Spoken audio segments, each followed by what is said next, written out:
உலகத் தமிழர்கள் அனைவருக்கும் என்னோட வணக்கங்க. இன்றைக்கி ஏப்ரல் 14 இனிய புத்தாண்டு நல்வாழ்த்துக்கள். எல்லாத்துக்கும் நல்லதே அமையணும்னு வேண்டிக்குவாங்க. ஓகே, இன்றைக்கி என்ன குறள்னா, இது கடைசி குறள் இந்த அதிகாரத்தில். மகன் தந்தை காற்றும் உதவி இவன் தந்தை எண்ணோற்றான் கொல்லெனும் சொல். இந்த குறள் நம்ம எல்லா படத்தில் எல்லா பக்கம் நிறைய கேட்டிருப்போம். இதுக்கு என்ன பொருள்னா, நம்ம ஒரு தன் குழந்தைய அறிவில் சிறந்தவனா மகனையோ மகளையோ நம்ம பிள்ளைகள் அறிவில் சிறந்தவனா உலகுக்கு நம்ம கொடுத்துருக்கோம் இல்லைங்களா. அதுக்கு அந்த குழந்தைகளுக்கு என்ன கைமாறு செய்யணும்னா, மற்றவங்க இவன் இந்த மாதிரி ஒரு குழந்தை இந்த மாதிரி அறிவில் சிறந்தவனா ஆக்கிறதுக்கு இவன் தந்தை எவ்வளோ தவம் செஞ்சுருப்பார், கிடைக்கிறதுக்கு எவ்வளோ தவம் செஞ்சுருப்பார் இந்த உலகத்தில் அப்படின்னு மற்றவங்க பேசுகிறத தந்தை கேட்கணும். அதுதான் என் தந்தைக்கு மகன் இந்த அறிவில் சிறந்தவனாக ஆக்கின தந்தைக்கு மகன் செய்யும் கைமாறு அப்படின்னு வள்ளுவர் சொல்கிறாரு. அது உண்மைதான் இல்லைங்களா. நம்ம ஒரு தன் குழந்தையோ மகளோ எது யாராக இருந்தாலும் அவங்கள எவ்வளோ கஷ்டப்பட்டு அந்த அறிவில் சிறந்தவனாக ஆக்குறதுக்கு அவங்க தந்தையோ பெற்றவங்க எவ்வளோ கஷ்டப்பட்டுருப்பாங்க இல்லை.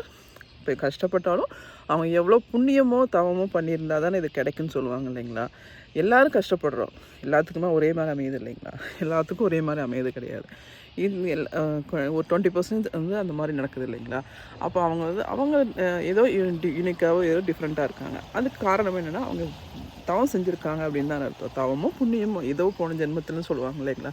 போன ஜென்மத்தில் செஞ்ச புண்ணியமோ புண்ணியத்தில் உனக்கு நல்லா குழந்தை கிடச்சிருக்குன்னு சொல்லுவாங்க. அதுதான் அந்த சொல்ல கேட்குறது தான் அந்த குழந்தைக்கு தந்தைக்கு செய்யும் கைமாறு அப்படின்னு வள்ளுவர் சொல்கிறாரு. அது உண்மைதான். அது என்னை பொறுத்தளவுக்கு உண்மை தான் நம்புகிறேன். நீங்கள் எப்படி நம்புகிறீங்கன்னு சொல்லுங்கள், உங்கள் கருத்து என்னன்னு சொல்லுங்கள். ஓகேங்க, இது இந்த 10 குறள் முடிஞ்சிருச்சு. இந்த அதிகாரத்தில் மக்கட்பேருங்கிற அதிகாரத்தில் 10 குறள் முடிஞ்சிருச்சு. நம்ம இன்றைக்கி திருக்குறள் சுவையான தகவல் பார்க்க மறந்துட்டேன். இன்றைக்கி திருக்குறள் சுவையான தகவல் என்னென்னா, திருக்குறள் உரையாசிரியர்கள் 10வது உரையாசிரியர் பரிமேல் அழகர். அவர் தான் 10வது உரையாசிரியருங்க. ஓகே, உங்கள் ஃப்ரெண்ட்ஸ் உங்கள் கருத்தை என்னன்னு சொல்லுங்கள். உங்களுக்கு திருக்குறள் பிடிச்சிருந்துச்சுன்னா உங்கள் கருத்தை சொல்லுங்கள். நன்றி, தேங்க்யூ.